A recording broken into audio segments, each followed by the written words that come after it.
begin transmission.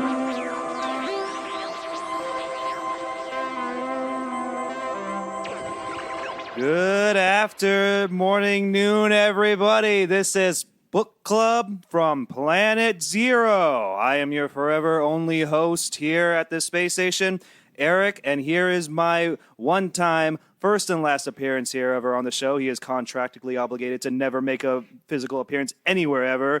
Christian, he's on a mission. Mortimer! My last name is not Mortimer.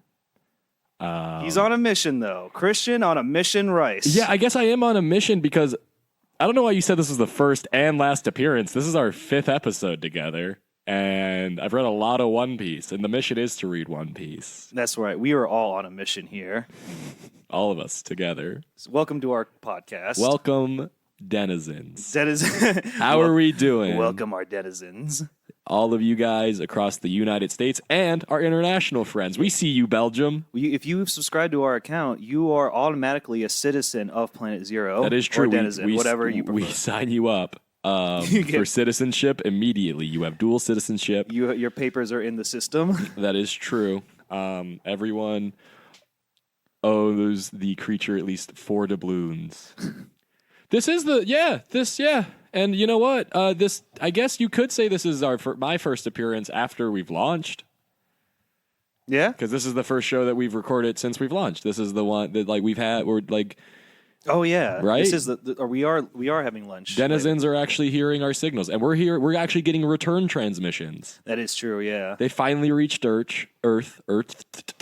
E-Arth. E-Arth. It's hard to pronounce. Why is there an A in it? Why is there a 4? Why is there a 4? Someone type that in there. Jesus. E-Arth. E-Arth. I think that's how you spell it, though. Well, wherever the A doesn't make sense. Wherever they are, they have good comics, and that's why we're talking about them. Earth does have some pretty good comics, man. I heard you finished that Moon Knight Omnibus Volume 1. Is it the first thing we're talking about? We're going straight into it? Moon Knight Omnibus 1. I feel like of the two of us, in this, I know I made a lot of promises. I talked a big game, and I talked about making my goal 2 volumes a day. I haven't read a volume of One Piece in 2 weeks. It's fine. Volume. I haven't read a single volume. I finished volume 35 a week ago, or 34. Oh, you finished 34? So you just did one volume. I did one volume. Oh, we can talk about that. We're going to. I mean, after. Absolutely, because the last episode, if our denizens remember, I talked about how the Admiral showed up. And we haven't talked about the Admiral fight. We talked about the Davy back fight, but we haven't talked about the Admiral fight or anything beyond that point. And I am in Water 7 now. I'm reading Water 7. He's dipped his toes in Water 7. My little piggies are taking a little swim straight into Water 7. Let's get that in there. Now I'm country. But yeah, and then we also read. Both of us had just finished. We're continuing. Oh yeah, the fourth. We love Earth. But we also love other worlds. Like the Fourth World. Like the Fourth World by Jack Kirby. We're reading that. We just finished New Gods. If you're from Brooklyn, Jack Kirby. Kirby. So where do you... All right, Eric, I'll let you decide. Since I'm the guest. I'll let you decide. Well, apparently. No, okay. No, if you don't want to start with Moon Knight. No, we'll start with Moon Knight. No, you're right. I am excited to talk to you about Moon Knight because you finished the omnibus, and before we started recording, I looked on the back to see kind of like where you were since the last time we talked, and you got introduced to a lot of Moon Knight characters that I'm excited to talk about with you. Some you're that we've already mentioned. Them? Me? How do you hold on? Because you've at this point the latest issue of Moon Knight, 1980s run by Doug Monek. That you've read is what? Issue number, I think like 15, 16? No, it's not. Which one? I'm sorry. Go to the back of the book real quick for me. Which? This guy. That one? Yeah. Yeah. Which one is that? I can look at the back. Well, hold on. Oh, I got you. All right, I know which one that is. All right, that's issue number 20. So you've read up to issue number 20. All right. There's... As well as all the other... books in there too. 38 total issues in the run that you're reading right now. So you got about 18 more books or 18 more issues to read. 18 more omnibuses? No, 18 more single chapters. Let's call them that. I got you. And then you're done with his first run, his first solo run. Whoa! You're excited. You didn't like it? You're not liking it so far? Okay, I don't hate it. How can you not like it when you got characters like Scarlet? Dang it! You want to talk about her? You don't like Scarlet? It's tragic. No, we can talk about it. It's a tragic story. That's a cool story. Let's talk about where we left off because we were talking about the Purple Man. We were talking about last the Purple episode. Man. The Purple Man. You know what's cool? When I was reading this Marvel team up annual, Spider-Man and friends, well, co-workers, I guess, colleagues. This is the first time I'm reading a Marvel book, and I was like putting like voices, like celebrity voices to them, like or something like that. Because I was reading the Purple Man, I'll make him sound like a Southern country guy. You should be what. You should be. Why don't you climb a lamp post or something? That's ironic because I would never listen to a person who talked like that. Well, it's very. I wouldn't trust them. When I was reading Drake Bell, when I was reading Spider-Man, I was thinking about Drake Bell's voice. I'm sorry. I guess. No. It was going between of all Tom the Spider-Man. You should have picked Tom. It was going between Tom Holland, but it occasionally would go into Drake Bell because I was thinking about the lame ass superhero movie he was in. He was also. Superhero You movie. do know. But wait, you know he voiced Spider-Man, right? Drake Bell? Yes. No, he did once? Yes, he voiced Spider-Man in a Disney XD show. I believe it. Yeah, I think it was the Spectacular Spider-Man, I think. He would have done good if he didn't do the things he did in real life. If he didn't get canceled. And we're moving on. So Purple Man. Purple Man, yeah, also Kingpin's here? Yeah, Kingpin, dude. That's my Look favorite. at how round he is. My favorite egg-shaped villain. No, it's not. I know that's a lie. It's Egghead. It's Egghead. Is it Egghead? No, I don't. Dude, they just made a figure of Egghead. For those of you who don't know, I collect Marvel Legends action figures because I'm not just a nerd. I'm a loser. No, it's a fun hobby. It's cool. And they just announced an Egghead figure. Wait, there's a Marvel Egghead? Yeah. I was thinking about a DC Egghead. I know which Egghead you were thinking about. But you made me... we're talking Marvel right now, and I immediately thought of Egghead, the Marvel villain. He's just a scientist with an egg-shaped head. That's just like Egghead in Batman. But he's from like he started off in the game recognizes game. Adam West TV show. Nice. I think. I could be wrong. So yeah, this was a good comic. Is this your first kind of these are your first this is my comic interaction with these characters? Yeah, though. Daredevil, Luke Cage at the time Power Man. Power Man. Iron Fist Man. Okay, you don't need the mans. Daredevil Man. All right. And Spider-Man. It's good. And Moon Knight Man. So so what happens is Purple Man it looks like he's just trying to live his day like in the city, just being a butthole and using his power. Yeah, that's kind of him. So then that's what he does. Someone tries to I think Kingpin tries to assassinate him, and then all of a sudden Kingpin. Oh wait, this is what happened. I'm sorry. Purple Man confronts Kingpin. I was like, "Why are you setting this here assassin on me, Sonny? I'm just a simple Southern lawyer. I'm just a simple Southern lawyer." This was pretty cool when Purple Man told him to shoot himself in the head, and then Kingpin's yeah. You know what? I'm not going to do that, Purple Man, Mr. Man. Make me. Yeah, exactly. And Purple Man's like, wait, that's my whole thing, though. He's like, I do make you. You're supposed to. And he doesn't. That was baller. I remember reading that, and I was like, that's fucking cool. Meanwhile, Luke Man and Power Fist is, like, hanging out. Eric, respect the characters. Please. Respect the characters. I respect the One Piece characters, even though half of them look like fucking bananas. I do this with DC characters, too, man. Respect the characters, man. So it's funny when I make fun of DC character names, but when I do with Marvel, you're like... Power Man and Iron Fist are mainstays for me. I love those guys. Those guys are fucking cool. They're the coolest buddy cop, like... comics you can read. Power Man and Iron Fist, Heroes for Hire. So it's not just so this isn't just a one thing. They're the founders of a organization called the Defenders, right? No, called the Heroes for Hire. We already talked about who founded the Defenders. It was Doctor Strange in the comics and Aquaman. Namor. Yeah. Not Aquaman. Namor came first. That's cool. Namor came first and is cooler.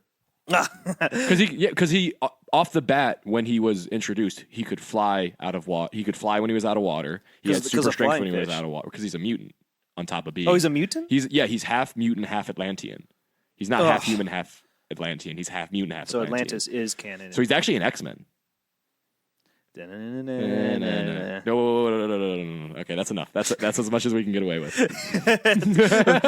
Please don't take us down, Mr. Disney. Please, Mr. Mickey Mouse.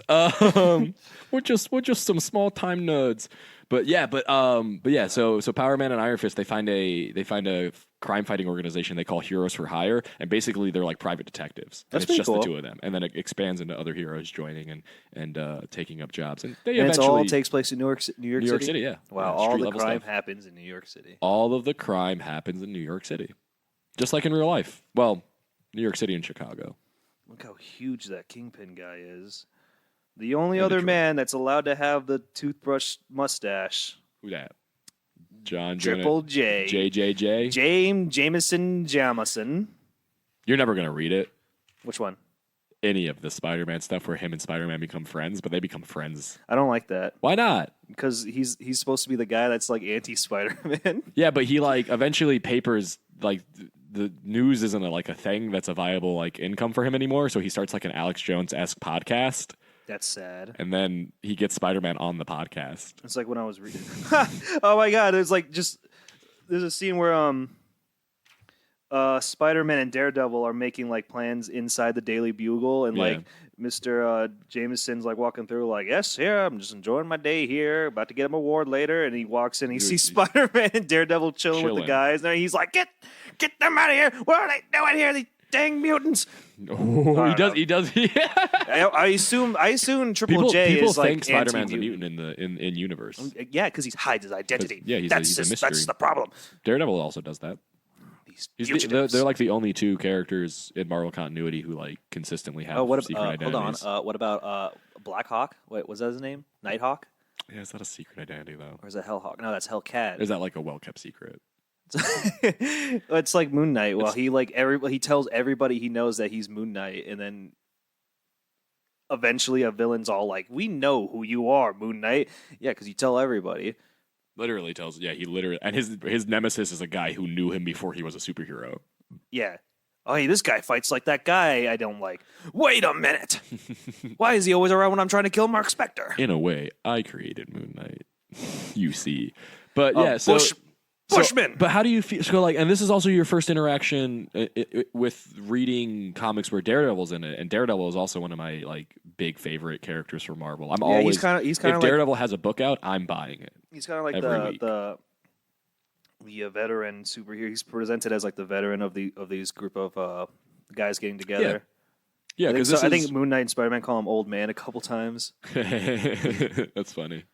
or just point out his age. I like this where all the superheroes are in their like public personas, Yeah, they're in and they're their attending. civilian identities. Yeah, they're attending Jane Jamison Jones, J. Jonah Jameson.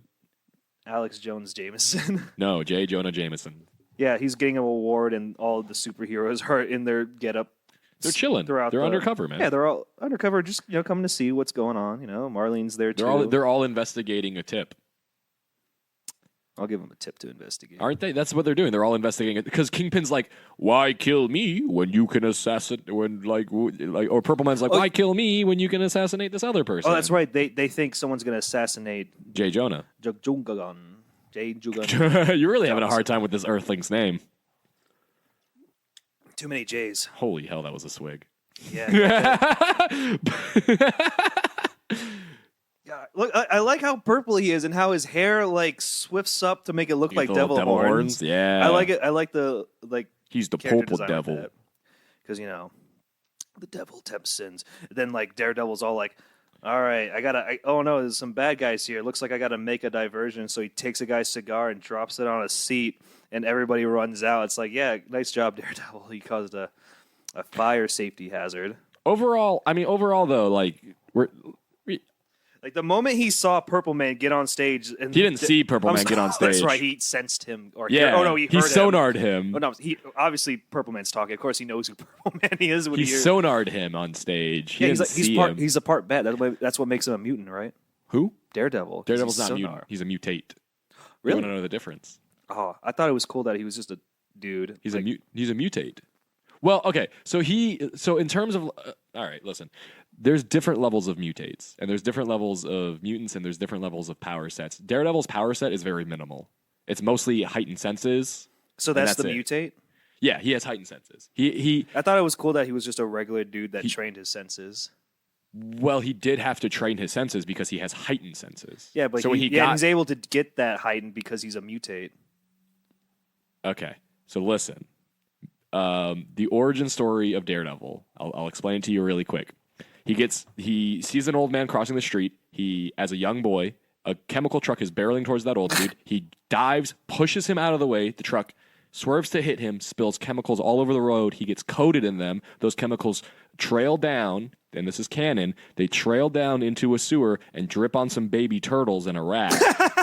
Stop. You killed me. Eric, no, you can look this up. Stop. What? The accident that caused Daredevil to get his powers when he was a child is the same ooze that mutates the Teenage Mutant Ninja Turtles. Don't look it up. You're lying. Look it up. I might be.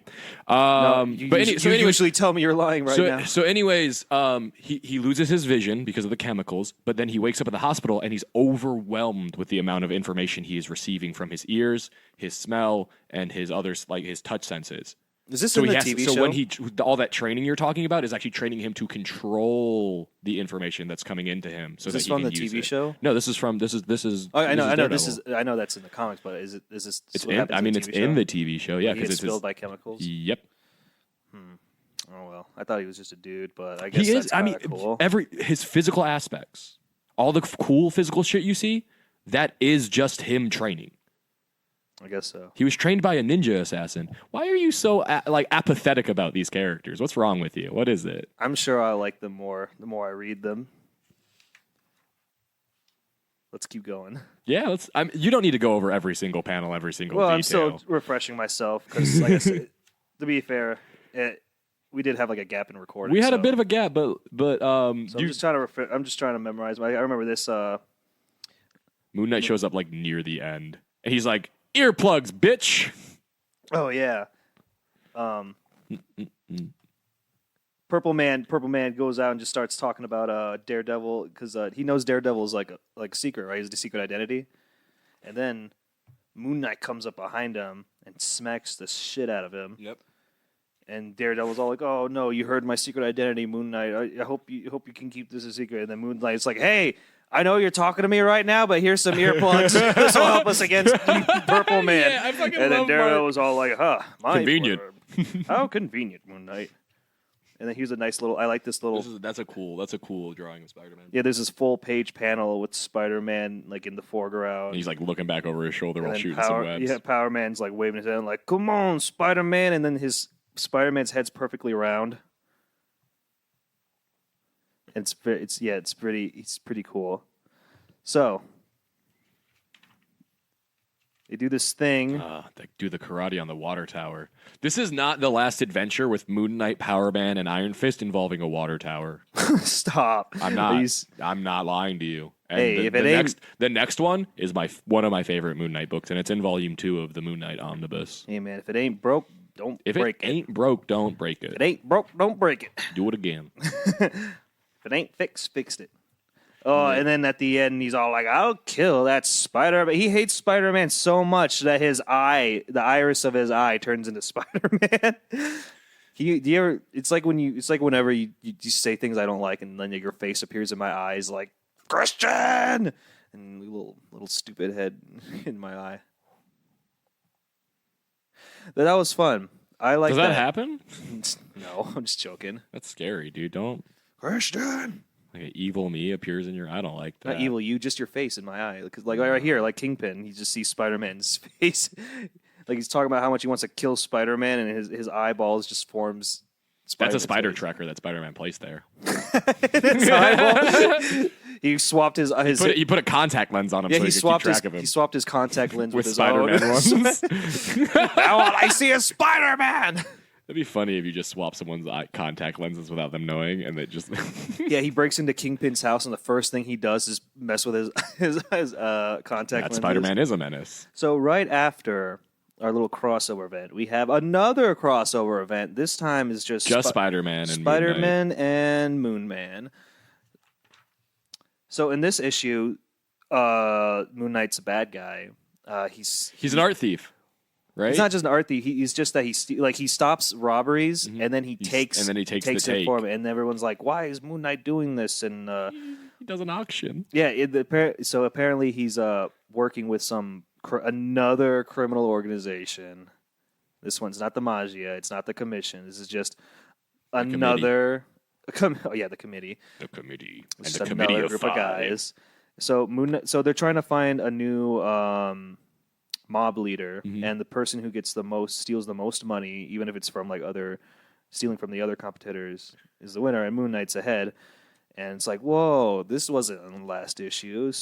Of course, I knew something was up. It has, and Spider-Man. There's a scene where Spider-Man goes to work. He gets chewed out by his boss. He goes to work, and he's all like, "Wow, it's been a while since I went to work, but good thing I got all these pictures of Spider-Man, and I'm gonna get my I'm paycheck." gonna sell him, He's like, "I'm gonna get my juicy paycheck from this place." And then JJJ is all like, "Hey, where are you, Parker? We need you to go out there in the field." He's like, "Well, Mr. Boss, I got all these pictures of Spider-Man." He's all like, "Spider-Man? Get that shit out of my face. He does. I need pictures of Moon Knight." And he's Spider-Man's all like, "What?" "Oh, dude, that guy? The guy I fought the Cyclone with?" And then Jay's like, "What?" He's like, "Yesterday's news. I need Moon Knight pictures." And Spider-Man's like, "Jesus. Get me pictures of Moon Knight. Yeah, and then here's another scene of him making out with Marlene because that's our boy, and that's what he does. he has sex with Marlene. Moon Knight All right, fucks. To be fair, Marlene, Moon Knight fucks. Marlene Eric. does help out. Yeah. Luffy don't fuck. He doesn't need to fuck. He has Luffy meat. don't fuck. He doesn't need to fuck. He has meat. So eventually we find out that first Moon Knight and Spider-Man have a little tussle. As they should. They fight, and then almost as if they weren't hanging out last issue. and Spider-Man takes a full-on. What's it called? A truncheon? That's his weapon? A truncheon to the face from Moon Knight as he was trying to capture him. And that looked like it actually hurt. He just whacks him with that thing. Beats the shit. He just hits If you him. ever held a baton or something like that, ouch. But anyway, we find out that Moon Knight is not actually a bad guy. This is all a setup between him and Spider-Man to infiltrate this criminal organization. Nameless criminal organization whose leader is another overweight man, because that's what gang leaders are. They're the fat cats. That's not the leader. That's the guy who's running the competition. So it's another Spider-Man Moon Knight setup. But even Spider-Man's like, "God damn, you didn't have to hit me that hard." And then Moon Knight's like, "Hey, try to make it look real, kid. Could have given me brain problems with that." So Moon Knight gets the money, he wins, and the thing is about becoming boss lead or whatever, you get all the documents of criminal documents, all the paperwork and stuff. You get access, and and they just roll it out for him. Here you go. Here's all our important documents. It's what the Jesus Christ. They're like, "Here you go, guy who's dressed in all white and I guess clearly dressed like a superhero." Yeah, I guess before internet, they just carried all their important stuff in a box. Yeah. I forgot to mention, before Moon Knight can get that documents, he has to prove one more task into assassinating Spider-Man and bringing him in it. So, yeah, that's why I forgot to mention that the cover shows Spider-Man in a coffin and Moon Knight standing over him in the coffin. So it's like, wow, what did they... I thought they were buddies. They were sharing a mimosa earlier. What happened? They were sharing a mimosa earlier. What happened? Could Spider-Man drink? I don't even know. At this point in the comics, I don't know. I don't think he can. He's forever 18. No, anyway. it's not. I think in this one, he's in his early college days. Maybe. So look, even Frenchie... The 80s. No, wait. So he's out of college, I think, at this point. Because it started in the 60s, right? He started in the 60s. So this is 20 years from his start. So I'm pretty sure by then they would write him out of school. He's probably in his early 20s. So Frenchie's here too. Our boy. He helps out by, pretending to be Moon Knight. Pretending to be Moon Knight when he's talking to Spider-Man. A classic Frenchie move. Classic Frenchie. Pretends to be Moon Knight to confuse Mark. So he brings Spider-Man in. Yeah, because Spider-Man and Mark were talking, and then a guy tries to assassinate Spider-Man, sees them both talking, but luckily Frenchie's there, and he's dressed as Moon Knight for some reason. I don't know if you've had to dress as Moon Knight to sneak up on a guy, but they take that assassin, put him up in a Spider-Man costume, and throw him in the Bagooga coffin. And the guy's all like, "Wow, Mr. Moon Knight, you did it. Now, well, look, there it is. He's handing him the box full of secret documents that you're not supposed, that it's very secretive." So Just like in Suicide Squad. the moment his hands are on that box, they're like, "Wait a minute, this isn't Spider-Man." And then that's it. Spider-Man and Moon Knight break cover, and then they win. Hooray! And now we have a Moon Knight and Daredevil crossover. I'm sorry. Did you want to say something about this little arc? You how many more issues do we?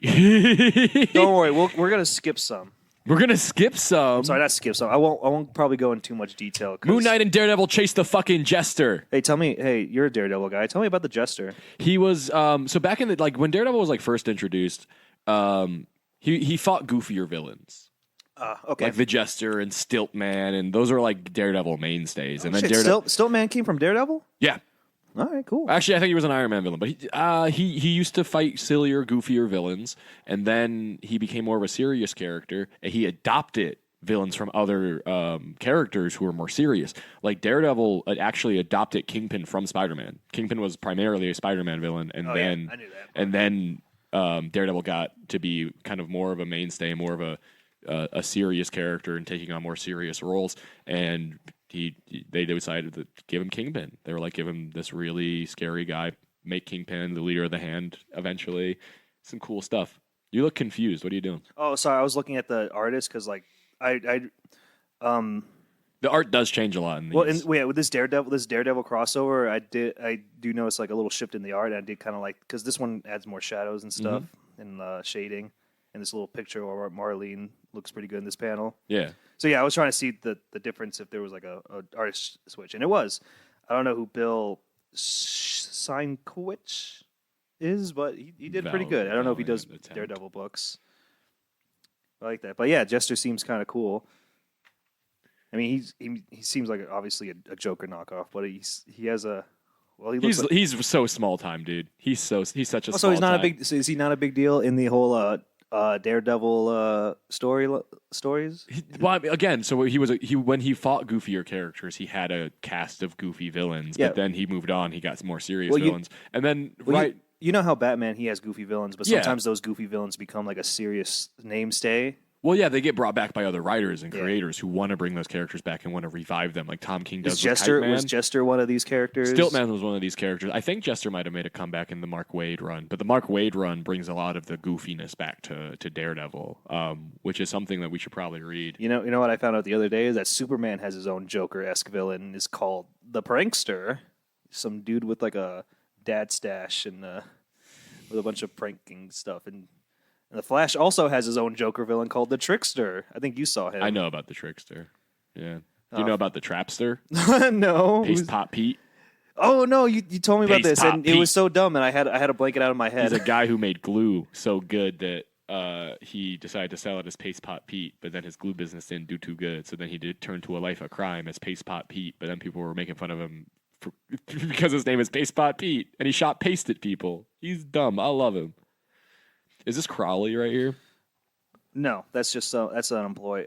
Someone. So this is so after that little boy arc and boy and blacksmith arc, we get a couple of issues of flashbacks of Mark Spector doing work as a mercenary. Which I thought was cool. That's cool, right? Yeah, I like those little insights into Mark's life before. Does this little thing where he has superhero dumb. He has to pick up a Medusa's head, and there's another one where he's going through a jungle. And he's trying to hold on to this heavy artifact. Yeah, I remember that. And at one. the end of the artifact, when he's after passing these snakes, these tigers, these indigenous people, he goes to a resort and he sees a person selling them by the $5, and he just breaks it in half. That's my boy. That's my boy. At least he has a smile at the end, wow. He's like, okay, that's kind of funny. He has a good sense of humor in that. I like when he has situations like that. So then we get into the final couple issues, which is its own story. The Arsenal arc. Yeah, this is the guy I thought it was like Don Krieg because he just has a suit that just has fucking weapons all over it.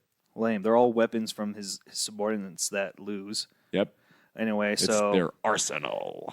This is a weird This is a weird faction. It's a weird faction because he's like, this is a faction of conservatives and liberals. Yeah. Extreme conservatives and extreme liberals. It's like, how does this work? And they don't care about nothing. They just want to. They don't give a shit about anything. They're extremists. They're extremists. They just want to ruin the society. Yeah. And that's whole Arsenal's plan. That's what unifies us, is that we all want the society to end so that we can start a new one. Fun little fact here. The guy's name, Arsenal's name, is Nimrod Strange. Like before he came to, he had a cooler name before he decided to have a villain name. Yeah, Nimrod Strange. That's fucking rad. So, and there was actually a time where they accidentally mispronounced him as Hugo Strange, like right here. Clearly call him Hugo Strange because it said Nimrod Strange. We got to stop Hugo Strange's organization. I like the plan of getting Marlene to like be one of his femme fatales that he has. And guess what? That resorted to nothing because it was super. It wasn't really necessary. Arsenal at all. surrounds himself with like 3 bikini babes that know karate, and this is kind of dated, but they're each of a specific ethnicity. Yeah, you got a Caucasian woman. Mm. You got an African woman. And he's an like, Asian woman. he's like, I need a black woman, an Asian girl, and a blonde. And guess girl. what? His squad, his subordinates, his top assassins are the same thing. You got an Asian guy, an African guy, and a Caucasian guy. Those are our boys. And it's like, because if to him it symbolizes that he has that much of a reach around the world that he can whatever. To me, it's like a complex thing. To me, it's weird. To me, it's a weird. I get what they were going for, but it just comes across as weird. Yeah, one of those like weird dated 80 things. Exactly. But yeah, and then he tries to blow up a boat in the New York docks, right?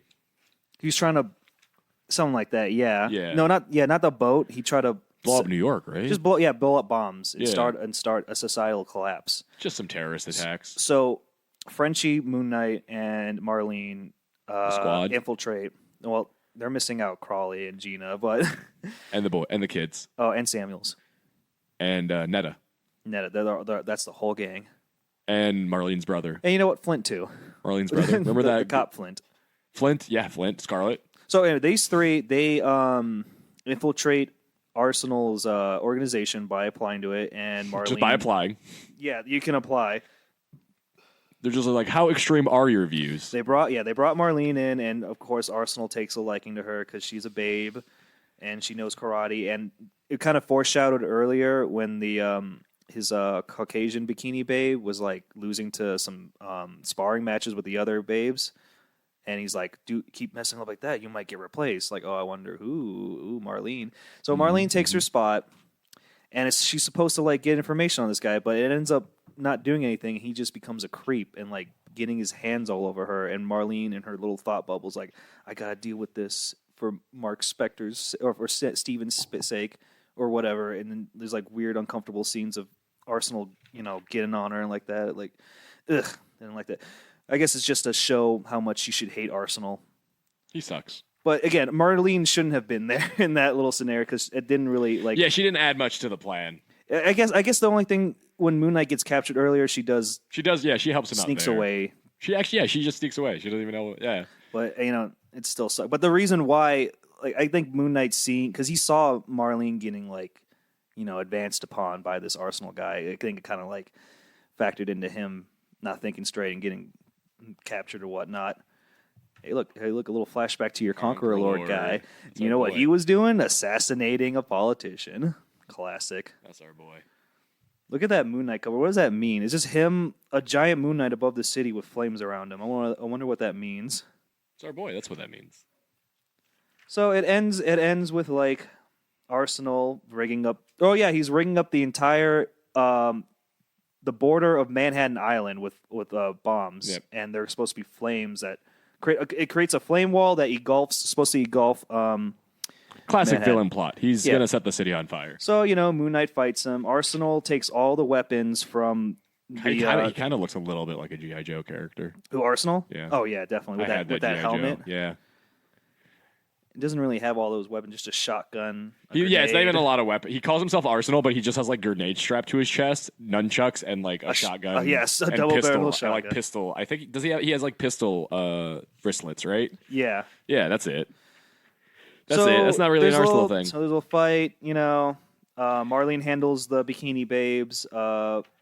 There's a fight, Let's call it, man. Volume 1's wrapped up. You finished it up. So what happened is they killed him. Oh, not killed him.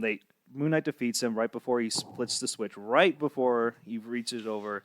And the funny part is that after he defeats him and like Hawk ties him up or whatever, like Moon Knight leaves him there, and he's talking to the police, and then they're like, "Man, what happened? What are you gonna do with that Arsenal guy?" And apparently, Arsenal woke up, was able to hotwire the things back together, the dynamite, and flip the switch, thinking that the Manhattan's still gonna catch on fire, but really, Moon Knight rewired the bomb to explode the ship.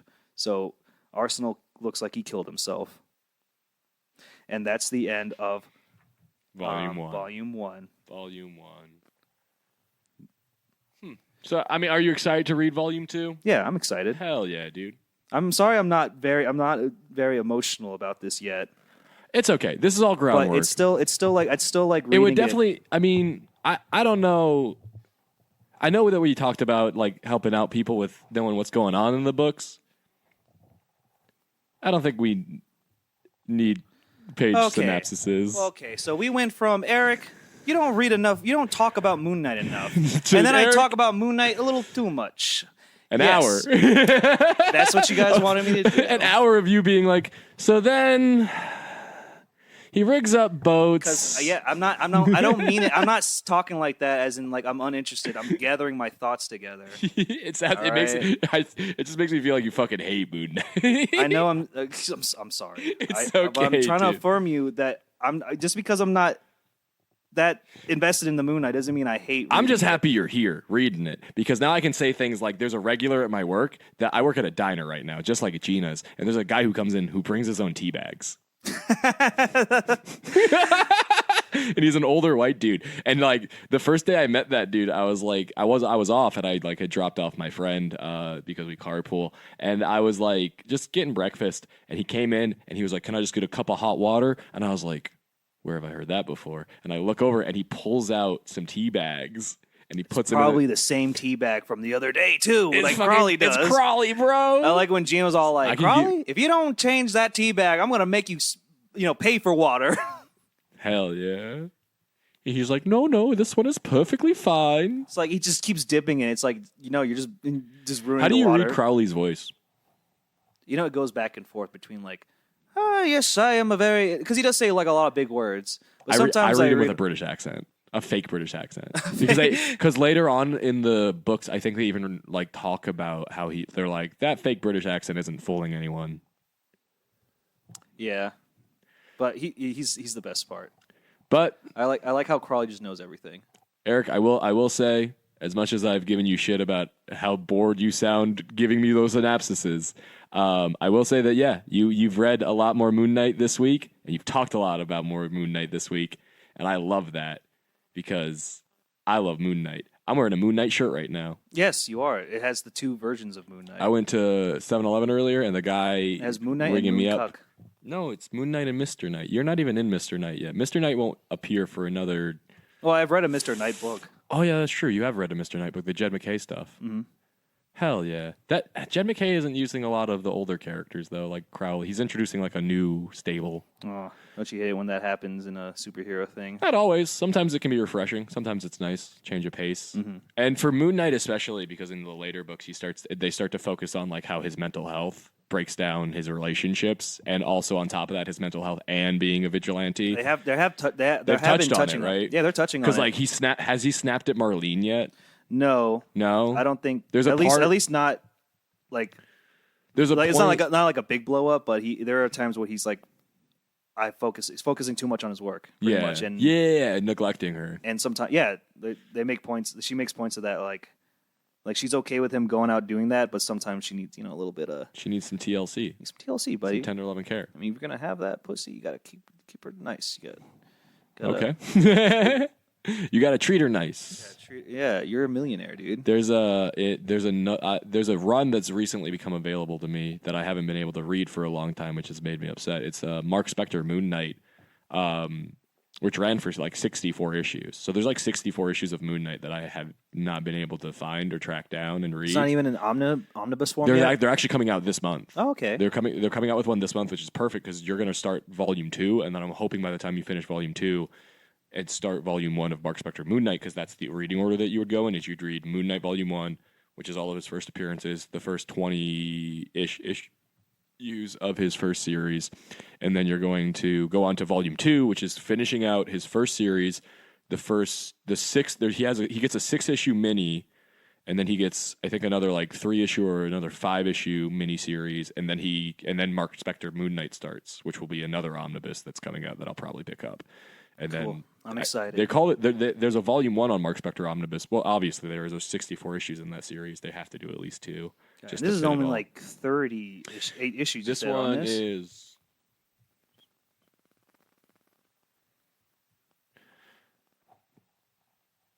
This one is 40. This one is 44. This one is 44 issues in a book that you've just read. You read 44 issues of Moon Knight comics. Yes. This is where we'll. Yeah. this is put a little like celebration noise. We should get a soundboard. I think that'd be fun for the podcast. A little FNAF. Yeah. Yeah. We should at least get the train conductor to stop by every once in a while and toot his horn. Yeah, we should bring out a mic and record it. That's true. Yeah.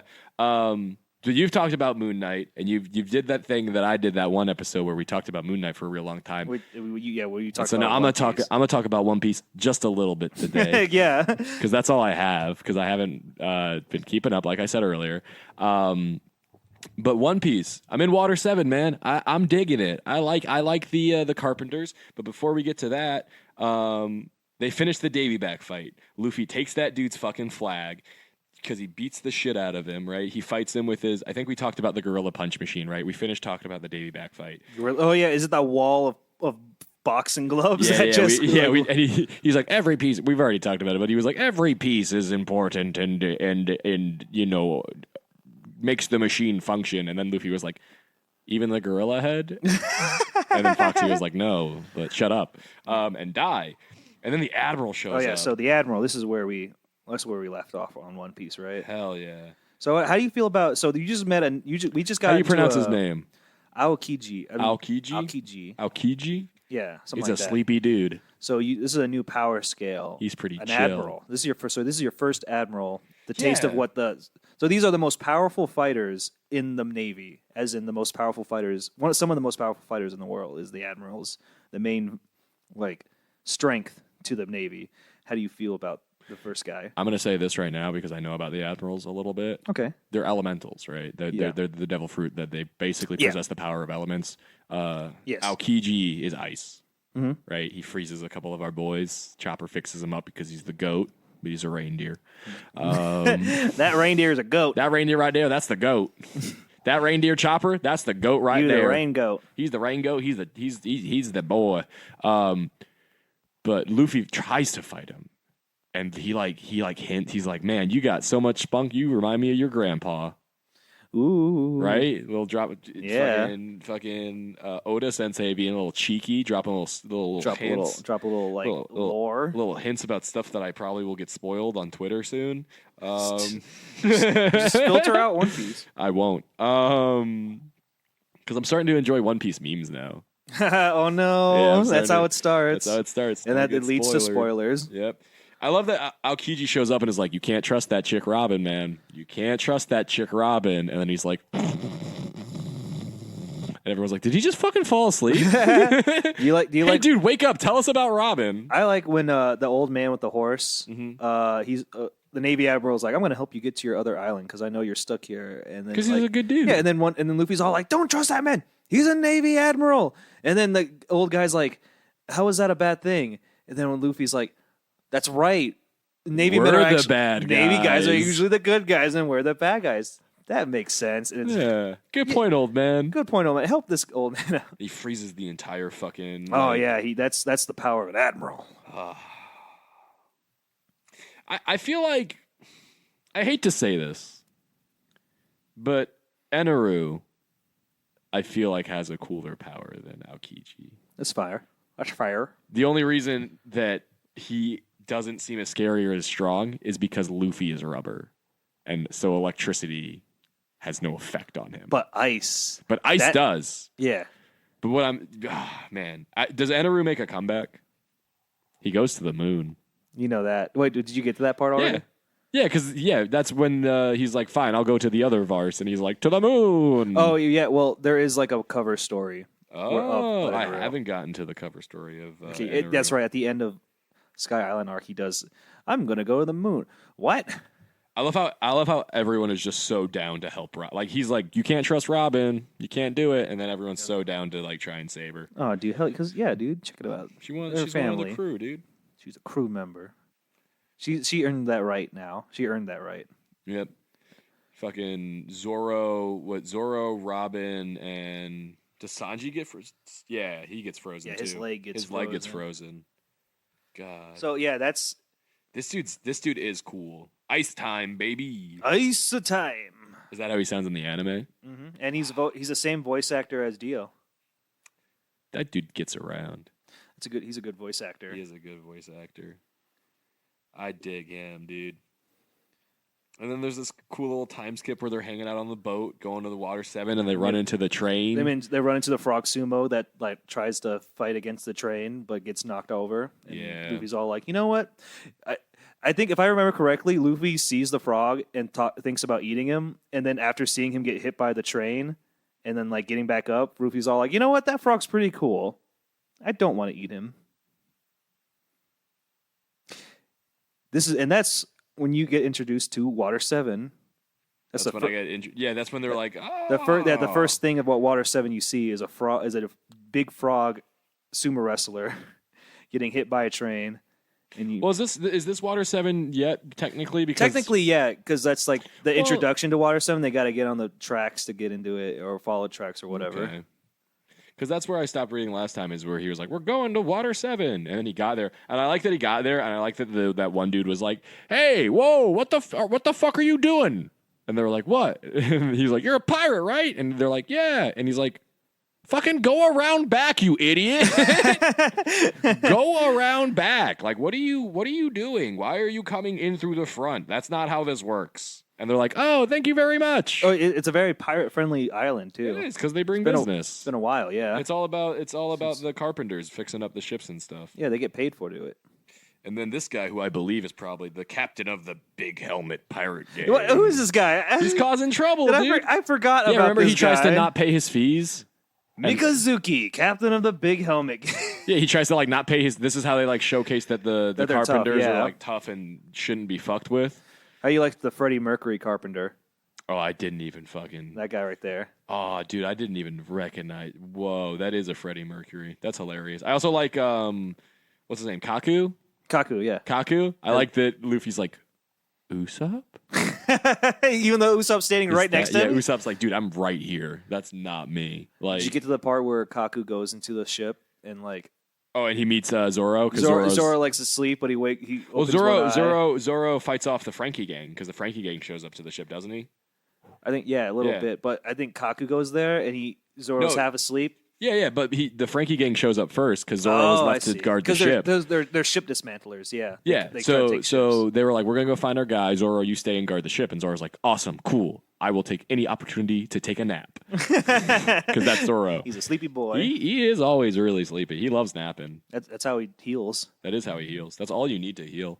I was telling someone that I don't go to the doctor when I get sick. I just drink vitamin C, like Sunny D, and just keep a positive attitude. Like one time I got a concussion, and all I did was drink a gallon of Sunny D.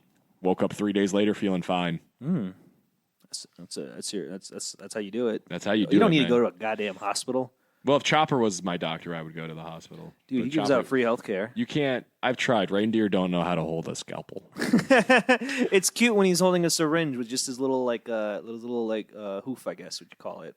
I guess. Yeah. But yeah, so the Frankie gang shows up. Zoro fights them off.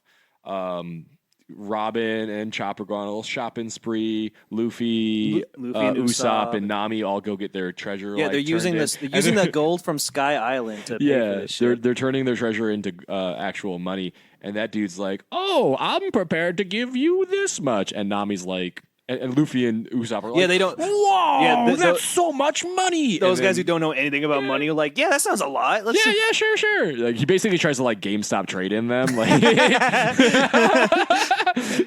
they bring him like mountains of gold, and he's like, best I can do is $20 store credit. $20 store credit. $20 store credit. It's a super rare video game. How much? And then Nami's like, no. How about what was it? 3 billion, 3 million? Yeah, I think it's 300 million. 300 million. Because like he was gonna give him 100 million, and then she was like, no.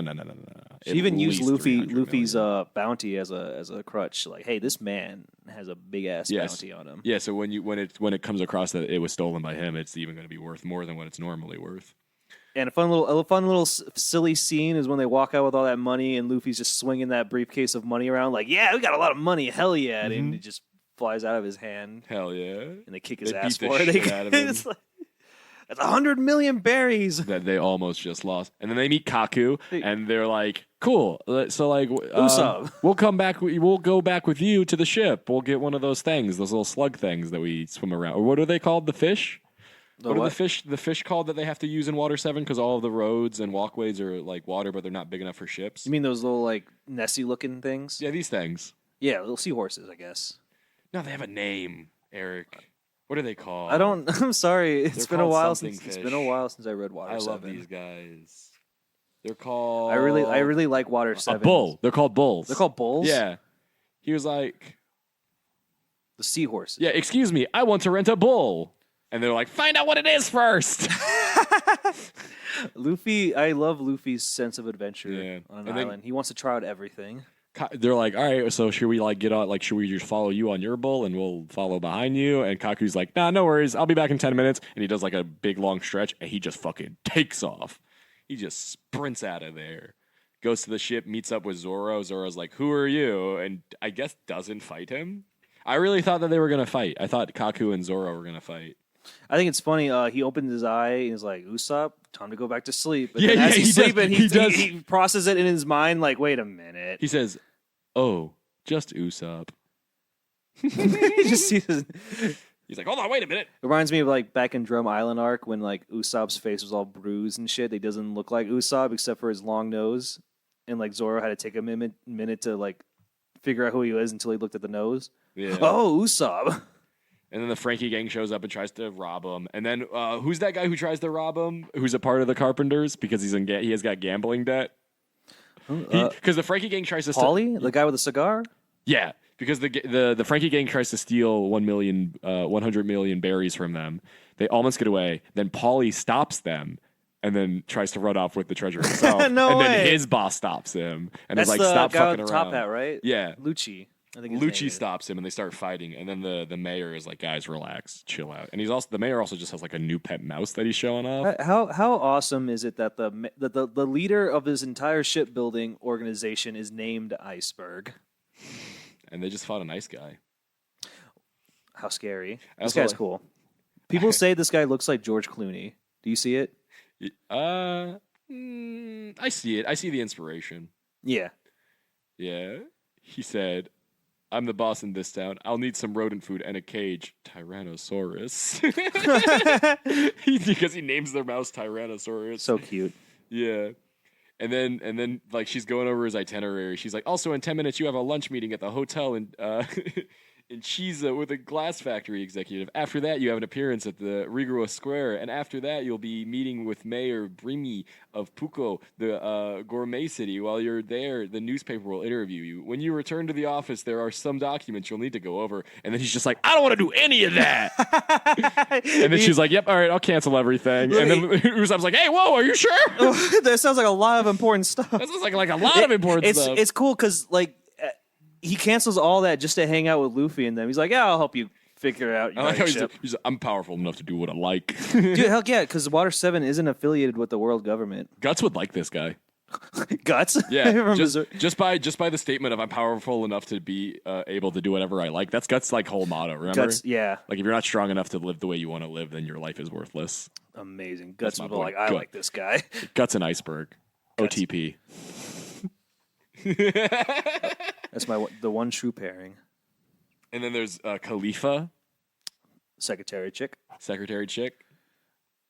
Yeah, you're getting introduced to the whole Water 7 galley law. I think that's what the company is called, galley law. I like when they give him the note from Kokoro. Oh yeah, the old lady from the so yeah, when and he rips it up and he's like, "Yeah, no problem, I can help you." And Usopp's like, "Why the hell did you fucking rip it up then?" And he's like, "The kiss mark was creepy." So yeah, when they first get into Water 7, like before they see the city or anything, they get introduced by this old lady Kokoro, and her granddaughter or whatever. And she's all like, "Hey," she's like this drunk woman who's like the train conductor, and she's like, "Hey, I know the guy who runs this city. Send him this note, and he'll get you a ship right away." So, a couple chapters later, they meet up with Iceberg. They give him the note. It's this weird, creepy message with a kiss mark on it, and Iceberg just rips it up immediately. And they're like, "Wait, hold on. We're supposed to get a discount or whatever." He's like, "Oh yeah, I will. I just didn't like it because she kissed it." I got you, bro. Don't worry. I got you, bro. Yeah, I got you, bro. Don't worry. Don't worry, I got you. And then the boys show up and do the whole money thing. Oh god. The assessment. And then Kaku comes back and he's like, "Hey, that's a no go. We're not gonna be able to fix that ship. No, your ship is kind of it's kind of foobarred. Kind of poo poo. It's kind of foobar. Is that what it's called? Fubarin? Fucked up beyond Believed. any recognition. That's sad. How do you feel about how did that news break? How did that news hit you? That the Marigo, the ship that's been carrying our crew for, I'm gonna say 34 issues, but I forgot that. 34 volumes. I say 31 volumes because they didn't get the ship right away. That is true. I don't trust it. You don't trust Kaku or assessment? I just think they're probably just going to upgrade it in some way. It's still going to be the Marigo. Okay? There's no way that we're getting rid of the Marigo. Well, you got the assessment right here. Vans just released Marigo shoes. Really? Yeah. Cool. There's like, you've seen the Vans like collabs. No, right? I do not. That's fair. Sorry, I'm not trendy. That's okay. But that's all I have to talk about One Piece. I know you want to talk. I know you're excited to talk about it. So let's get into New Gods. You want to talk about New Gods now? I want to talk about New Gods. We're gonna go through it. Look at the way you brighten up. This is what I wanted. This is the energy I need for Moon Knight because you're like giddy. Sorry that New Gods is just good. Wacky. It's not the conventional like saving the day kind of thing. It's about space drama and worlds. So you want to talk about it right now? Yeah. Okay, I'm down to talk about it. I'm so down to talk about it. So this is part 2 of our Fourth World Saga thing. Hell yeah. I have heard the word. It is battle! My God, all right. Page so one, let's Orion. You want to explain? Should we explain this to the? So basically, what happens is Darkseid kidnaps 5 people. Wait, can we give a little context first, like a little background of what New Gods is for our viewers?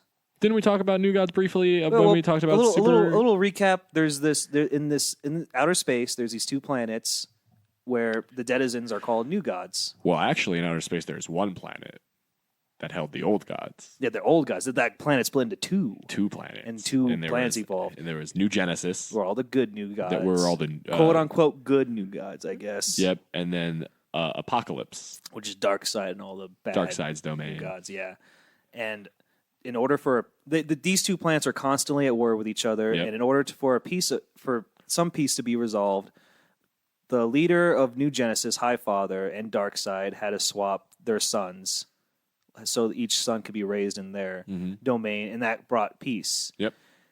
So Orion. Yeah, there's no spoiler. Eventually, you find out Orion is because he's the Highfather's son, but we later find out it's Darkseid.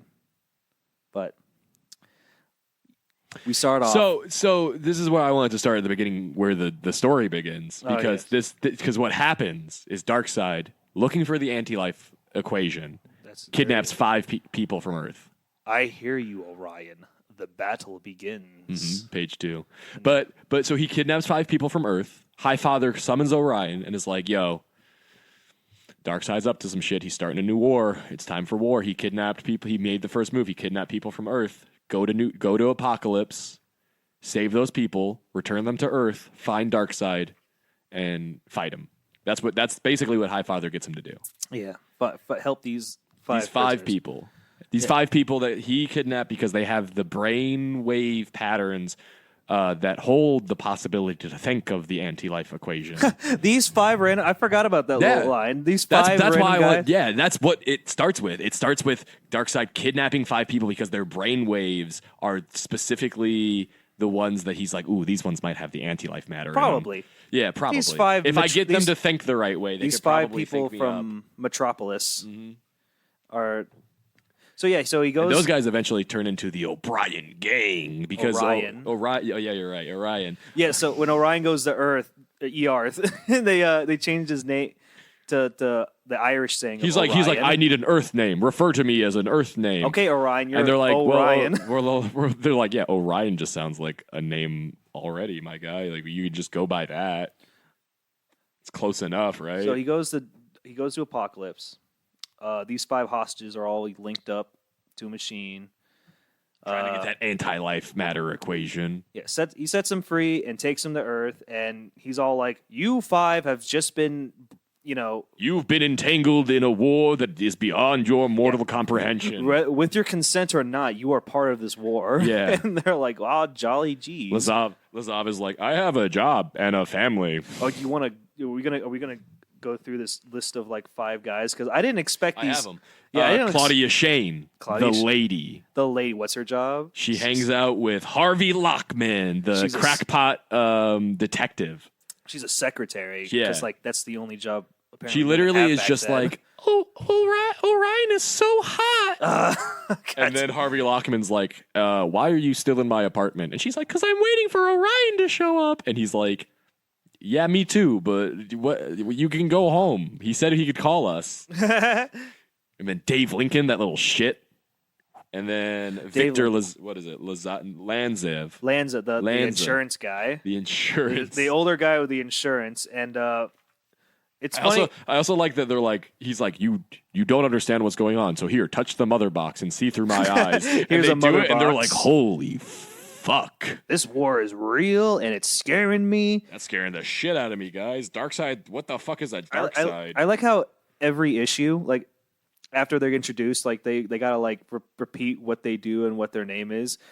Like what's that young man's name? The young one is Dave Lincoln. He's always all like, what does this have to do about me, Dave Lincoln, plucky young man who works at a whatever store? And then there's like, and don't forget about me.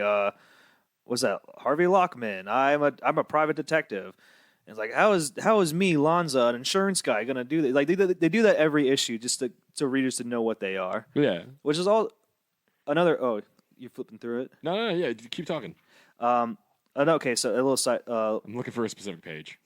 So I said there was 4 or 5, but there's actually 4 humans. Yeah. They help in the beginning, the first half of the book. They help Orion kind of acclimate to Earth, break down Intergang. If you remember from our last episode about Superman's pal Jimmy Olsen, Apocalypse is working with Intergang, a criminal organization on Earth to just spread terrorism and whatever. So Orion gets these 4 guys to help him out, and they form this thing called the Orion Street Gang. And they just do a deal with the Intergang. Is that what you're looking for?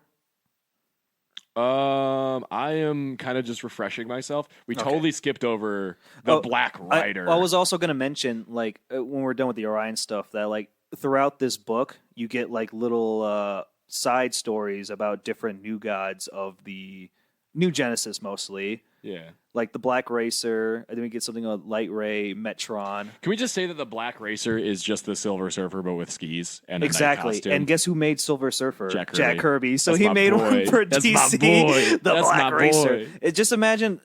Let's describe this guy. Do you hear the train out there? The space train. Space train. Hell That's our yeah. guy. He knows we're recording. This is come by in the Black Racer is this man in what can I say is a red knight's helmet with a cape with a Yellow collar cape. that's so hot that the collar to this cape goes above his head. It's like a and Doctor Strange one. He's on those skis, like those. He's got space skis. Space skis. You know when you go down a snowy mountain with. Yeah, he uses that to fly around space. And according to some research I have, he's like one of the fastest people in the DC universe. Like he's up there with the Flashes. Like he has some connection with the Speed Force or whatever. Like if you believe in that stuff. Nobody can outrun the Black Racer. Yeah, apparently. And then he goes to Earth because he's being drawn to Earth because he's chasing Light Ray through space. Yeah. And then Metron shows up and is like, go to Earth. And he does. And then he sees, who is this guy? Is it Sugar Man? Is that his name? Oh, yeah. I love the name. Sugar Man. I love the name of these intergang guys. You got Sugar Man, Country Boy, and there's another guy. Sugar Man. He stops Sugar Man and from Ugly mugging somebody, Mannheim. and then he just goes into this Vietnam vets, I think. Yeah, this crippled vet who can't move or like speak. He's in his bed. He's in his hospital bed. He's bedridden. And Black Racer's just like, Mold- yep, you're it. You're the next one. Mold into me. And then like the vet just like he gets up and puts on the skis and he becomes Black Racer. And then this is some of my favorite stuff. This is where Orion is hanging out with Harvey Lockman. Yeah, they're doing intergang. like little intergang stuff. Yeah. Meanwhile, Black Racer's just fucking shit up too, going after Sugar Man. You know what's cool about Orion and like the Black Racer and all these guys? These guys actually like kill one another. They're fighting to kill each other. It's not like Moon Knight where he's just beating them up and then the villain commits suicide. These guys are actually Isak. Is that how you pronounce his name? Isak? Isak. Yeah, Metron has a little apprentice. If you guys don't know who Metron is, he's this guy who floats around in a mechanical Mobius chair. It's the Mobius chair. The Mobius chair. It has the ability to travel anywhere in time, space, or reality. Yeah, and he uses it to collect knowledge. Yep. And he has this little new god boy named Isak who's like his apprentice. It's a little story. It's like one of those side stories. You read the last two issues, right? Yes, I did. What happens to Isak? Yes, that's pretty cool. It's not his apprentice, dude. Isak is an experiment for Metron. No, that's why that's what happens to him, dude. Is that how they said it? Look what happens to him. I see what happens to him. He it's turns sad. into a sick little mutant because of Metron. You think Metron cared about? It's Isak? like I thought it was Metron's a piece of shit, by the way. Oh, no doubt. You know that, right? Yeah, like, yeah. Picking this up, he plays both sides, and then he does that to Isak. That's fucked up. Black Racer does the same thing. Yeah, Black Racer though is more of like sometimes he's like helping out Orion. The other time, and then there's another time he's like chasing Light Ray to kill him. Well, when you meet him, he's chasing Light Ray, and then from that point on, he's kind of a good guy. After, but that's when you first meet the Black Racer. That's when Metron shows up and transports him to Earth, and then he goes after Sugar Man. Sugar Man. And then the Deep Six. Orion goes up against the Deep Six. Yes, Deep Six. Apocalypse new gods that are water based. His special forces team that he sends to fight. I like how a while they keep talking about the Deep Six but it's always just one guy. It is just and one then dude. Later on when you see the rest of Deep Six, it's just like, okay, here's the rest of them, the rest of the five guys, and they get beaten up like henchmen. Meanwhile, that one guy. It's really the Deep One and the five backups. It's mostly just the Deep One and the Deep One and five backups. What's his name? Skig or something? Or Skag? Something like that. Something like that, yeah. It doesn't matter. It's just the Deep Six. Deep One. Yeah, and then Orion has to fight a clam. Remember when Orion fights a clam? Yeah, his power is that he can evolve like sea creatures that till they're like monsters or something. Shark, like a anthropomorphic shark man with some kind of weird needle knife. Dude, I love it when Orion goes absolutely fucking ape shit. Oh, that's the thing about Orion as a hero. This guy, he's Darkseid's son. Yeah, he is Darkseid's son. So even though he was raised in New Genesis and he still believes in like their values and stuff, like war is his thing. War is his thing. He wants to fight, and when thinking about Darkseid just pisses him off so much. And he's like, there's a scene where him and Light Ray, his buddy Light Ray, is like chilling out in a person's apartment, Lockwood's, I think. Mm-hmm. And Orion's like pacing around. He's all like, "Where is Darkseid? Darkseid needs to show himself. I'm gonna go out there and get Darkseid." And then Light Ray's like, "Hey, man, we're just wait, all right, just chill out, okay? Calm down." Just because but Light Ray's a tactician. Mm-hmm. Because oftentimes when he's hanging out with Orion's like, "Oh, kill it!" And then like in this scene where they find that like weird computer kind of like a computer monster thing. Yeah, that the Deep Six made with his ability. Yeah, it's like a green monster that's like a brain thing to connect it's a living, all it's a living the monsters that are attacking the world right now or the sea. Yeah, it's a living computer thing that the Deep Six dude like evolved to communicate between all of them. And Orion's like, "Oh, kill it!" And then Light Ray's like, "Can you fucking relax, chill? Orion? We can do more than just kill. I can transform it with my mother box and my light powers into something that will actually help us." Don't you like how the light? Look at his face. He looked like he just took a rip of the freaking bong. This the beam schlong. from Mother Box will make the imprint upon it. Light The Ray has more some- sophisticated, unified, and techno-active image of a collar, and then he makes him into a telephone. Light Ray has the best facial expressions in Light this. Ray, I love Light Ray. I'm actually becoming a good Light Ray fan. And then there's that family that gets stuck. Oh, another. Yeah, so while they're fighting the Deep Six, apparently there was like this rich family that was like a jerk at Jafar, sea. dude. Jafar. That's the guy. Oh, that's the Deep guy. Six. That's the guy that makes the kid's face into metal. Oh, dude, he straight up murked a guy straight by up like murked the stealing his kid. face. But then Light Ray saved him. Good And then the girl. dad died. Did the dad die? I feel like the dad died. Yeah, I think he died. They saved the mom. I mean, not They the saved mom, the the daughter. sister. Yeah. Yep. There you go. No. I guess they said they saved the guy. No, that's the kid. Oh, he probably still dead. No, he's fine. Probably not. There's that's right. The dad went fucking nuts, and they just tied him up. Oh, and they left him in tied the middle him. of the sea. Dude, this is so cool because these are not just superheroes. I mean, they are superheroes, but they don't really do hero things like Batman or Superman would. I wouldn't. They're gods. They're gods. I Yeah. don't know if I They'll- call them they'll save them, superheroes. but they won't, They're like- higher beings. They'll save you, They're but like- they won't like go out of your way if you're like being a nuisance, like the dad right there. Yeah, and then number 7 of New Gods. At this point, this is where we get. They fight the Deep Six. He foils a couple of Darkseid's plots. He does some investigating into Intergang. The Black Racer is all about. We meet Fastback. Remember Fastback? Yeah, that was just a story, Dweeb. just fastback, and then there was like Viking the Black. Yeah, but then New Gods number 7, they go back in time and they show you like the war and what's going on. And Steppenwolf is there, which is Darkseid's pimp uncle. He's dressed like a weird little like, elf pimp. A pimp uncle who's like a master swordsman. Yeah, you're telling me that's not a pimp? Look, he's got a chalice. He reminds me of like Dark Magician, but green. 'Cause it's a hat. It's the fur coat for me that makes him look like a pimp. And then we meet Darkseid's mom, and we find out Darkseid's a mama's boy, How cute. just like Orion. Darkseid, as much of a tyrant Darkseid is, he still loves his has. mom. He loves his mom. He loves his loved first wife. Mom.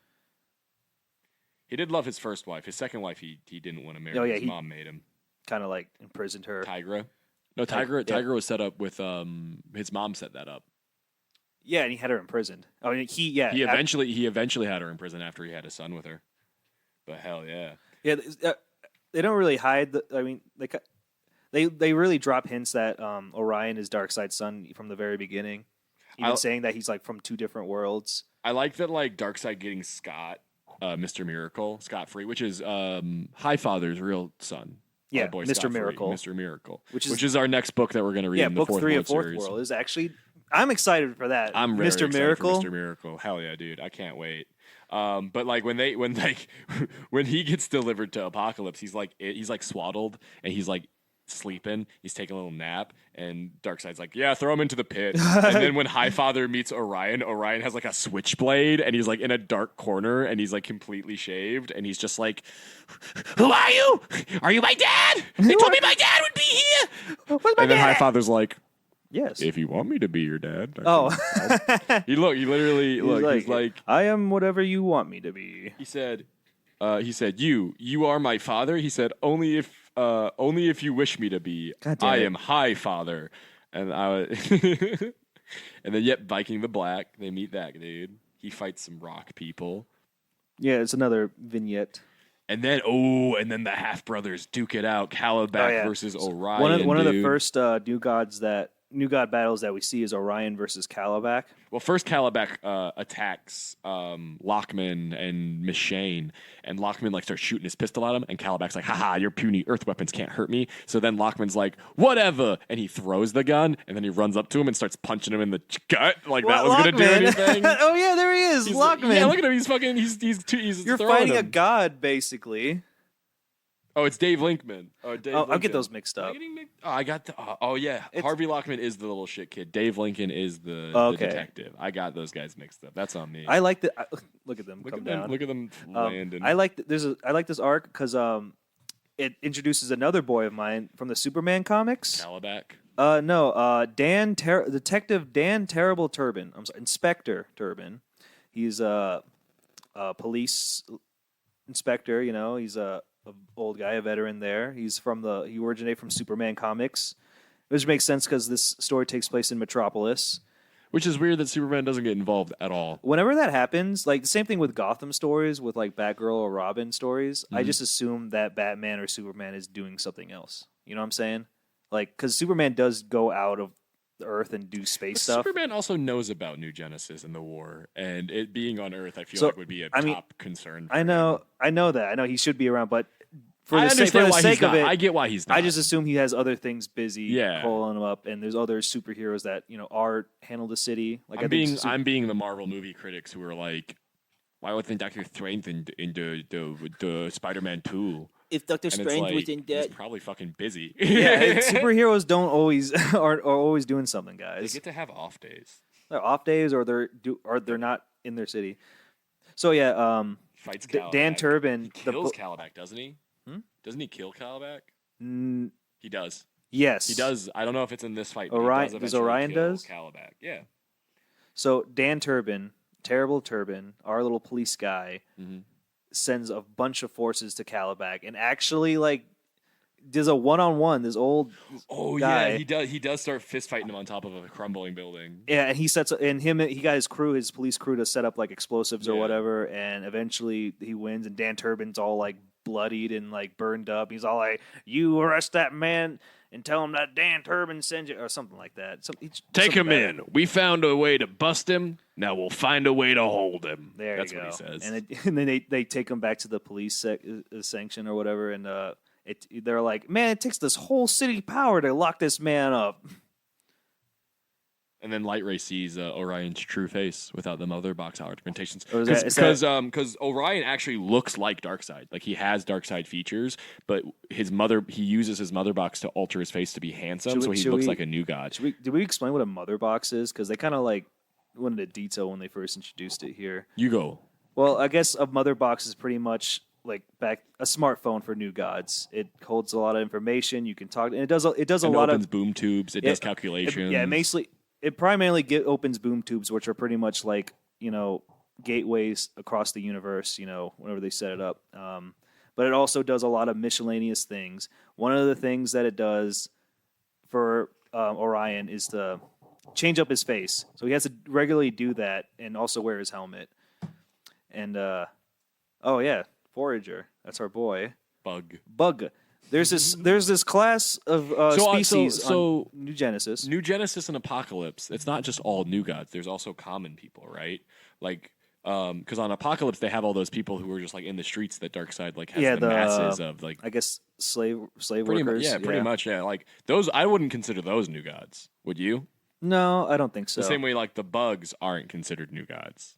Yeah, because they're a different life form that evolved on New Genesis. There's these humanoid life forms on New Genesis who live underground. They're called the bugs. They are sentient, and what they do is they come out from underground and they steal food from the new gods because that's how they have to survive. The best one of them is Forager. That's our boy. Yeah. I honestly was underwhelmed with the amount of Forager I got, but I enjoyed what I did get of Forager. It wasn't. We had to wait. What? This is issue number 11, I think, or 12. Because when he meets Orion, because he was sent to his leader send him to Orion for help. Yeah. Orion's like, I'm not gonna listen to a bug, but then the bug's all like, hey, but actually I'm a new god. But I got some important lessons for you. He's also he is a new god. Yeah, they never really. I don't think they went too deep into that. No, yeah, because he goes and he meets up with the bug leader, just some bug, the leader of his bug tribe. This isn't a leader of the bug tribe. This is like one of the office holders of the tribe, but I don't think it's the leader. Well, anyway, he this high-ranking bug guy raised Forager and tells him that, like, you are of two worlds, Bug, Forager. He's the prime one. It's next to Queen Widow, who rules the colony. He's the prime one is the wisest above all. He personally guides Forager's destiny. He alone is capable of understanding him, and that's because he alone knows that he's a new god. He's not an actual bug. No bug. No bug. New god. You know bug. You know bug. You new god. Wow. I'm a new god. I'm that thing that everybody. I'm that thing that my people hates. And that hate me. Yeah, so that means they hate me. I should hate the bugs. And no. Prime One's like, no, you're getting off message. Go to Orion. He'll help you explain. Orion, that guy's super racist against bugs. Yeah.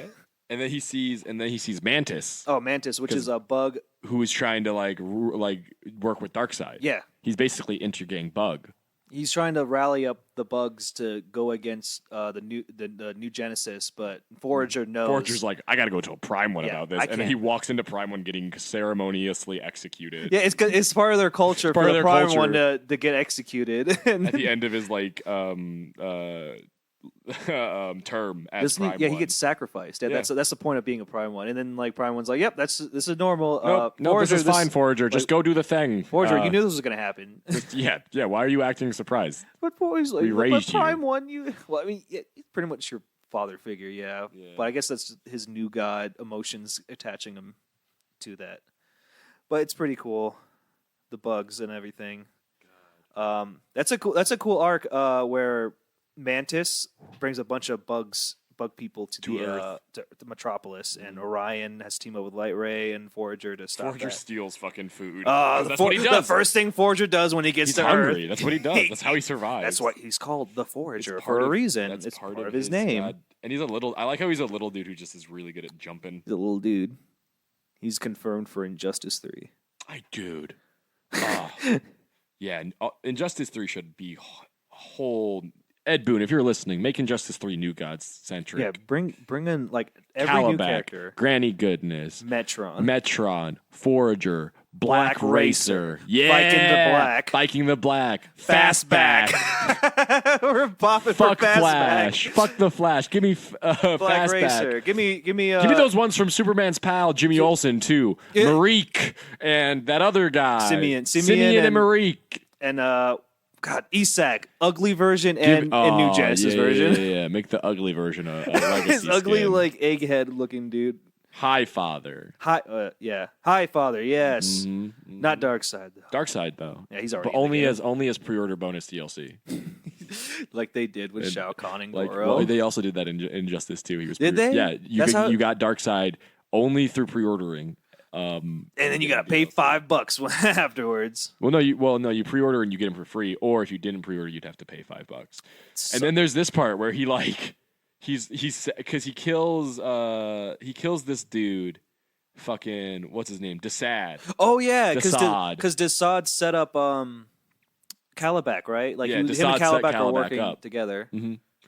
Oh no, it was Calabac and Orion fighting. Yep. And Desaad interfered so Calabac could win, but of Yeah. course Orion overcomes him, and then Darkseid just murks Desaad, his little lackey next to. I like when Desaad was first introduced in the series. Like he was one of the first new gods working for Darkseid, and like Darkseid's all like, "You are a genius, Desaad. You are the man."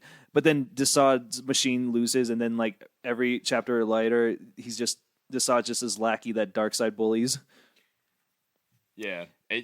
So to the point where he just kills him. kills him, And then he gets sad. He gets sad when he gets sad. The next chapter or next issue, Darkseid's kind of sad that he killed him. Yeah, no. Okay, so the original ending of New Gods is Orion kills his half-brother Calabac.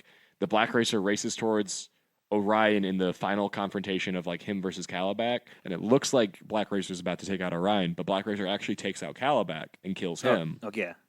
And then Orion's like, "I'll do it. I'll kill my dad." And then 15 years later, Jack Kirby actually decided to write an ending because that wasn't really. Yeah. an So ending. Jack Kirby just kind of like stopped writing. So New Gods was never finished. Like it kind of just ended. Like Jack Kirby never got a chance to give it an ending. I think he got kind of just left it open-ended. left it really. open-ended, and it ended with like Orion saying that he's going to go take the battle there. Yeah. So for about over a decade, I think it was like 11 years actually. Yeah. He finally came back to DC because we went to Marvel to work for a while, and that's where he created the Eternals. Yep. So he went back to He pitched New Gods to Marvel, and Marvel was like, "Nah, that's a dumb idea." That sounds dumb. So And they went to he went to DC and he made him the New Gods. and I heard that then didn't he went do back. well. It didn't do well like sales wise. No, think something like that. because it was the kind of the first time where they were trying to do more than one or two issues telling a grander story. This is about an 11 issue story, so he always intended it to be collected, so that way you can collect it like as they come out, but then he wanted to reprint it, collect it, so that you can buy it and you can read the whole story. Yeah. And Marvel was like, "Nah, that's stupid," and then DC was like, We'll we'll try it give out." you a try," and then it didn't do too well, but Yeah, then it gained popularity. It was very influential, but at the time when it was released, I think that sales wasn't what DC wanted. no. So, but when he went back to Marvel and pitched Eternals, I heard that one did pretty good. Eternals did well. Yeah. So he went back. So 11 years later, he went back and gave New Gods its proper ending. Where Orion goes back to Apocalypse Where to Orion, find his mom. He takes the battlefield to Apocalypse. Yeah. He fights all these machines. I like the machines that they fight, by the way. Yeah, the Apocalypse machines, like the Grabber, which is like a bunch of tentacles, and his head's the robot's head is a hand, and he has tentacle appendages all over him. It's pretty cool. So Darkseid is mopey that Desaad's not around. I kind of miss my buddy Desaad. I shouldn't have. He founded humor and everything. Even like his new minions, all like, Darkseid, I'm sensing loneliness in you, Darkseid. He's like, I'm Desaad because I miss Desaad.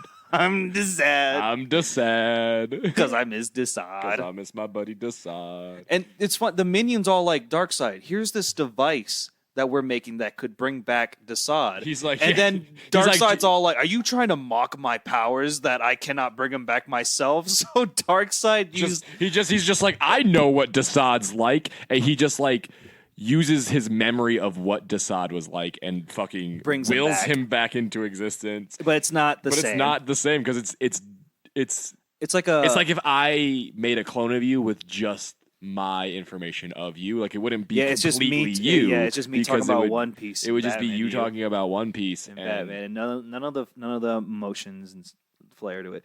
But yeah, these are just like shallow husk of like the former beings. Does that stop Darkseid? No, because he resurrects Steppenwolf. And Calabac. He resurrects Steppenwolf like twice. Mantis and the Deep Six and Calabac, his son Calabac. He's like, oh, I can just, okay, cool. But they're not the same. Yeah, they're not the same. That's a funny little side story. Again. Well, yeah, while that's going on. And then Light Ray and Orion are like navigating Apocalypse, looking for Orion's mom. Every time Light Ray comes to help him, Orion's like, get out of here, Light Ray. This isn't your battle. You're too young. It'll ruin your innocence. And then Light Ray's, okay, bye. But then Light Ray comes back later, and then Orion's like, yep, that's my boy Light Ray.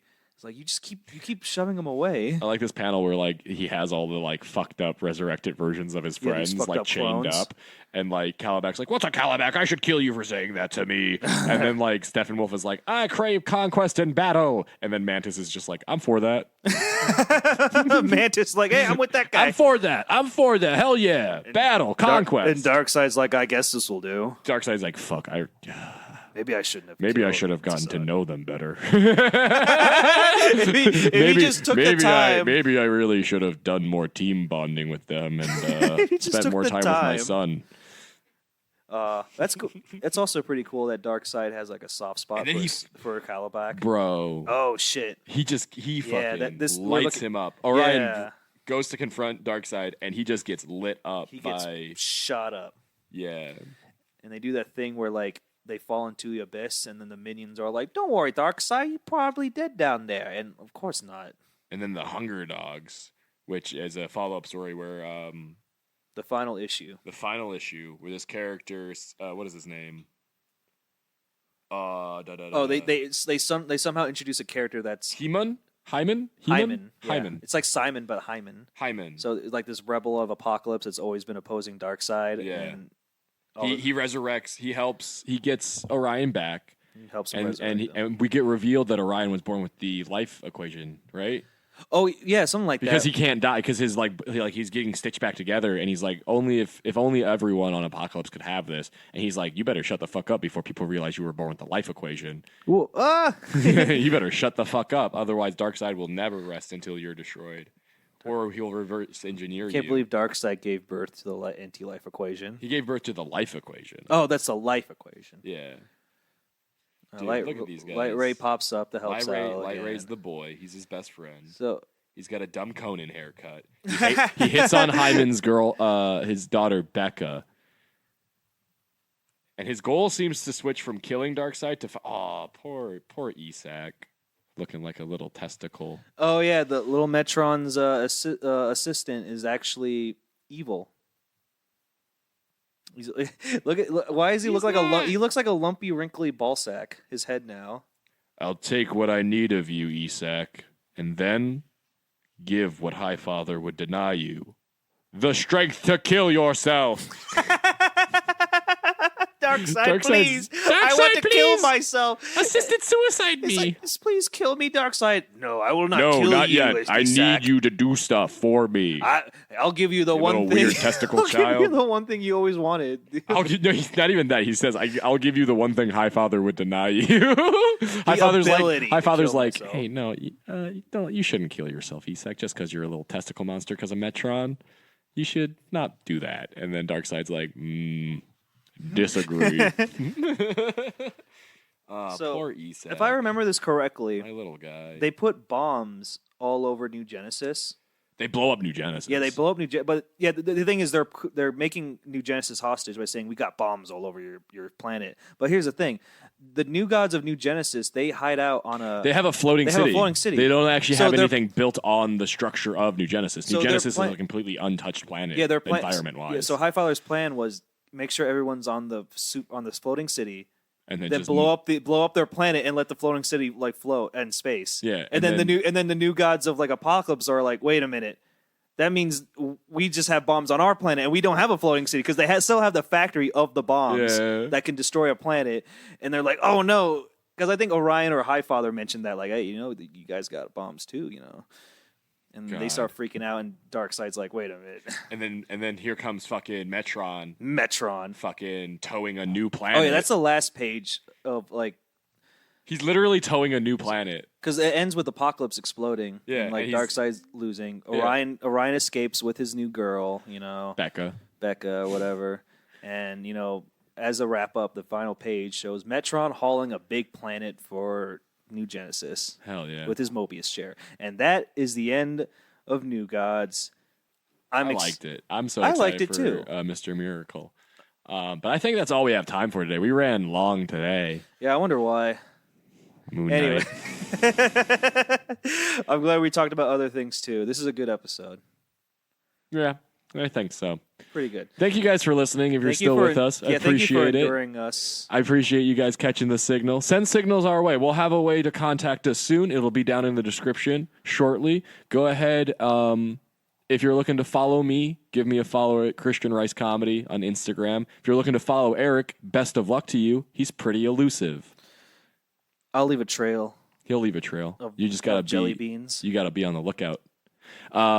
But until next time, Dennisons, go ahead, leave a rate, leave a comment, share it with your friends if you had a good time here today. Go read some comic books. Find your comic book store, Brian. And if you see give him a shake. And if you see a creature of Planet Zero offering candy, Do not take it. It has you razor can blades you in can it. take it, but don't eat it in front of him. Yeah, don't. It gets real weird after that. Yeah. All right, everybody. Have a good day. From all of us at Planet Zero. All 5 of us. Hopefully more.